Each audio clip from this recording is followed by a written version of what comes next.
Hi dear friends, ഏവർക്കും സ്വാതന്ത്ര്യ ദിനാശംസകൾ നേരുന്നതിനോടൊപ്പം ഇന്ന് ഈ വീഡിയോയിൽ ഒരു പ്രത്യേകത കൂടിയുണ്ട്. അപ്പം നമുക്കതൊന്ന് കണ്ടു നോക്കാം.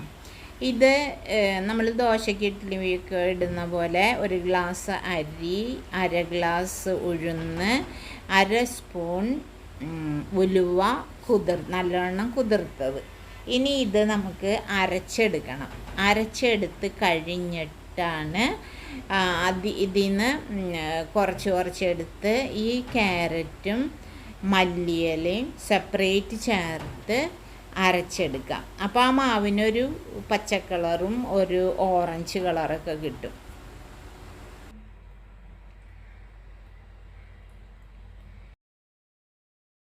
അപ്പോൾ ഇതാണ് ട്രൈക്കളർ ദോശ ഉണ്ടാക്കാനുള്ള ബാറ്റർ റെഡിയാക്കിയത്. ഓറഞ്ച് കളറ്, വെള്ള, പച്ച, അതായത് ഫ്ലാഗിൻ്റെ കളറാണ് ഞാൻ ദോശയിൽ ഉദ്ദേശിച്ചത്.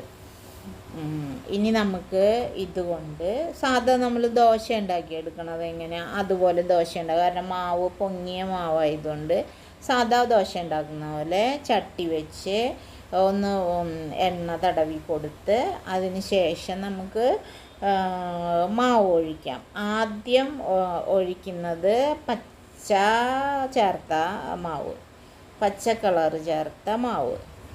അത് കഴിഞ്ഞ് പിന്നെ നമ്മളിതൊന്ന് കുറച്ചിങ്ങനെ ദോശ പരത്തണ പോലെ പരത്തുക.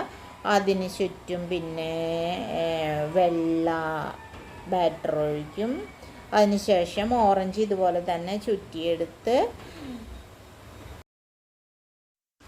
ഇത് കഴിഞ്ഞ് നമുക്ക് വെള്ളം ഒഴിച്ച് ഒന്നിങ്ങനെ ചെറുതായിട്ട് പരത്തി കൊടുക്കാം. ഒപ്പം ഓറഞ്ചും ഒഴിച്ച് ഒന്ന് പരത്തി കൊടുത്ത് ഇത് ദോശ റെഡിയായി. അപ്പോൾ try colour dosa. Happy independence day. Super അല്ലേ?